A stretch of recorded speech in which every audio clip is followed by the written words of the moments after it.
I'd love to have been a Blue Peter presenter. Absolutely, hands down. Not for the whole broadcasting thing. I think I just like that whole, it's all engagement stuff again, isn't it? So it's all communicating, it's all sharing and sharing ideas. And I love to be able to see people share ideas.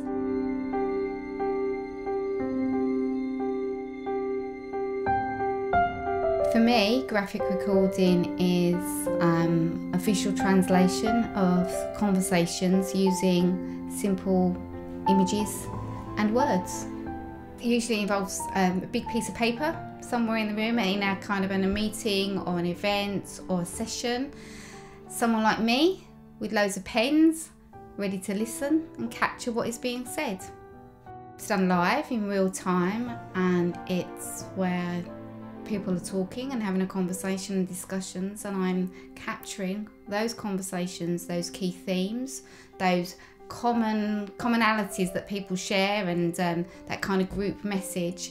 There's really something quite magical about watching somebody draw, and I think that really does actually kind of stimulate the way in which people listen. As I'm capturing conversations, people who are participants become contributors. They become visually engaged with what's going on. So when people are talking, there is nothing quite as powerful for them to see things that they've said actually grow in front of them and actually emerge onto that piece of paper. Graphic facilitation is completely different. It's about more about process than it is about just recording. So you're actually just having to think a little bit more about kind of where conversations are going, because quite often it's a journey. So it's that kind of vision, it's strategy, it's action planning, change management, all of those kind of things. So you have to kind of really unpick what it is quite often with the client, what they want. And actually where we both thought something started, we kind of often end up somewhere completely different. But that's what's really good about, I think, being able to have a kind of conversation with somebody, sitting down with them, going through actually what they're looking to achieve through it from start to finish. The graphics are either photographed or scanned, and clients or usually use it to mail it out to whoever took part at that meeting or conference or whatever. And in a way, it's quite weird. I suppose you could say it goes viral, because by doing that, it completely brings it back to life again. And trust me, it's better. You know, how many times have you had minutes from a meeting? Like, who looks at them? People just don't look at them. And but get this, on your email, yeah, absolutely, people will definitely look at it, and they're much more likely to engage with it and think about what went on at that meeting or what went on at that conference or that training session or whatever it is, purely and utterly because because it is visually stimulating. I think I've even known one or two clients that have had them made as canvases and had them in all their European offices, just so that they're all working to the same graphic, all working to the same message. What's great about graphic recording is that it is completely inclusive. It crosses all language and learning barriers.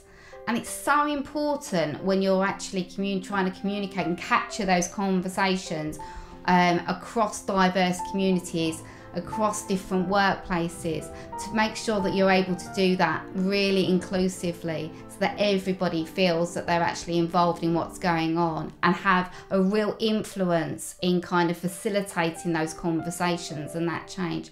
So it doesn't really matter who you are, anybody can use it. Being able to create something really unique just for those people is that's what I really love about it. I love to be able to go, and have those conversations beforehand, communicate really well and really get to understand what they're looking to achieve and what they want to get out of it. It really, kind of validates everybody's contribution, everybody that's taken part, and it kind of ends up becoming a legacy to what took place or what has been achieved. I think I'm proud of the journey that I've taken from when I first started, because I started been doing it for years. It's ironic that the thing I got kind of slung out of my lessons for, you know, always drawing, because that was how I remembered stuff, is a thing actually that I now make a living out of. So that's quite funny. So I've always informally used graphics and graphic recording in my work and what I do. And it's kind of, over a period of time, become something that's become more formalised and become kind of a core arm of my business in that sense. So everything that I've done for every one of my clients, I'm proud of. I love graphic recording, live recording, graphic facilitation, it's sometimes called.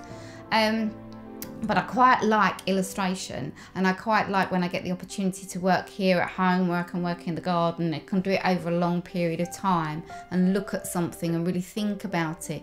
And particularly if there's characters that I can then build on, and then I've got colour palettes because that goes into a corporate theme I can work on over a period of time. There is something that's nice to be able to be that thoughtful about something and that kind of precious about it, and kind of, you know, plan it through. So I've done some stuff recently and I've got a whole new kind of style emerging, which is really nice.